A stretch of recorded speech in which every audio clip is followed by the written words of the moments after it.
યુવા પેઢીને પિતૃદોષના વિષયને કઈ દ્રષ્ટિથી સમજવું જોઈએ? જીનેટિકલી સબ્જેક્ટ છે.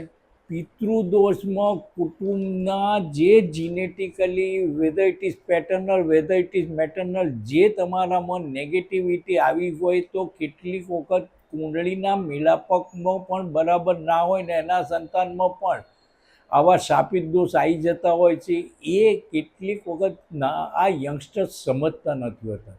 ખરેખર જ્યોતિષને વિજ્ઞાનની દ્રષ્ટિએ જો જે રીતે સમજવું જોઈએ એ રીતનું હજુ આપણે અહીંયા કોન્સેપ્ટ આવ્યો જ નથી અને એને અંધશ્રદ્ધાનો સબ્જેક્ટ બનાવી દીધો છે. ખરેખર અંધશ્રદ્ધા છે જ નહીં. This is guiding science. આ તમારી ફ્રન્ટીમાંથી રોલ્સરોય ના બનાવી શકે, ફ્રન્ટીની એવરેજ લાવી શકે. તમે જે જન્મ્યા છો એ તમારા મા બાપના અંશમાંથી તમે લઈને જન્મ્યા છો. તમે તમારા ગત જન્મના કર્મોને લઈને જન્મ્યા છો. એ જે તમે કર્મો કરો છો એમાંથી તમારા કર્મોમાં તમારું કેટલો ફેરફાર કરી શકો છો એ ઉપરનું ઘણું છે. કેટલીક વખત તો આપણે એના અંધશ્રદ્ધામાં જ એટલા અટવાયેલા આવીએ છીએ કે આ સમજી શકતા નથી.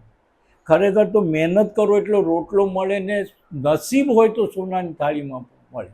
પણ નસીબ એટલે શું એ જોવું હોય તો જન્માક્ષર જોવા. અને એ જન્માક્ષરમાં નસીબની આગળનું નાનું પાંદડું પણ જ્યોતિષ કે એ ખસી જાય તો તમારું નસીબ ચાલુ થઈ જાય. મહેનત તો તમારે જ કરવાની છે. જો જ્યોતિષ તમને બનાવી શકતો હોય તો પોતે રોલ્સ રોયસ લઈને ના ફરે. એ તો એની જગ્યાએ જ હોય છે. એટલે લોકોએ પણ અને ખરેખર સાયન્ટિફિકલી મૂલવતા શીખવું જોઈએ યા સમજવું જોઈએ.